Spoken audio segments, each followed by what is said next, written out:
देश भर में जेईई और नीट की परीक्षाओं को लेकर मचे बवाल के बीच सुप्रीम कोर्ट ने आज यूजीसी परीक्षा कराने को लेकर बड़ा फैसला दिया है।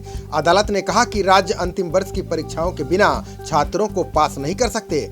अदालत ने कहा कि अंतिम वर्ष की परीक्षाएं 30 सितंबर तक कराई जाएं। बता दें कि आदित्य ठाकरे की युवा सेना समेत कई याचिकाओं में कोरोना वायरस संकट के बीच परीक्षाओं को रद्द करने की मांग की गई थी। याचिकाओं में छात्रों के सामने आने वाली कठिनाइयों का हवाला देते हुए कहा गया था कि सभी शैक्षणिक संस्थान वायरस के संकट के कारण बंद हैं, इसलिए परीक्षा रद्द की जानी चाहिए। सुप्रीम कोर्ट के इस फैसले का अब जेईई और नीट परीक्षाओं पर भी असर पड़ेगा। विपक्ष इन परीक्षाओं को रद्द करने की मांग कर रहा है। इस फैसले से समय पर ही जेईई और नीट परीक्षाएं कराने की संभावनाएं और प्रबल हो गई हैं। कोर्ट ने कहा कि राज्यों को परीक्षा आयोजित करानी चाहिए। साथ ही सुप्रीम कोर्ट ने महाराष्ट्र सरकार के उस तर्क को भी माना है कि आपदा प्रबंधन अधिनियम के तहत राज्य परीक्षाएं स्थगित की जा सकती हैं। परीक्षा तय करने के लिए यूजीसी से सलाह ली जा सकती है। कोर्ट ने कहा कि जो राज्य 30 सितंबर तक अंतिम वर्ष की परीक्षा कराने के इच्छुक नहीं है, उन्हें यूजीसी को इसकी जानकारी देनी होगी। इन सब के बावजूद बिना परीक्षा को किसी छात्र को पास नहीं किया जा सकता।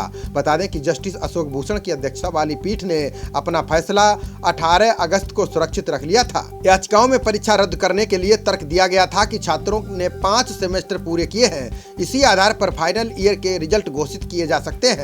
यूजीसी ने सितंबर के अंत तक परीक्षाएं आयोजित करने का आदेश दिया था। यूजीसी ने तर्क दिया था कि परीक्षा छात्रों के शैक्षणिक भविष्य की रक्षा करने के लिए कराई जा रही है। परीक्षाओं के बिना डिग्री नहीं दी जा सकती है। यूजीसी ने शीर्ष न्यायालय को बताया था कि विश्वविद्यालयों और कॉलेजों के कोरोना के बीच अंतिम वर्ष की परीक्षाएं 30 सितंबर तक पूरी करानी होंगी। परीक्षाओं को आयोजित किए बिना कोई भी राज्य डिग्री प्रदान नहीं कर सकता है। इस बीच जेईई और नीट की परीक्षाओं को लेकर बवाल मचा हुआ है। विपक्षी दल परीक्षा को निरस्त करने की मांग कर रहे हैं। कांग्रेस ने आज देश भर में विरोध प्रदर्शन किया है। साथ ही कई राज्य सरकारों ने केंद्र और यूजीसी से परीक्षाएं टालने की अपील की थी। पश्चिम बंगाल की सीएम ममता बनर्जी ने कहा था कि इन परीक्षाओं के चलते छात्रों की जान खतरे में पड़ने की संभावना है।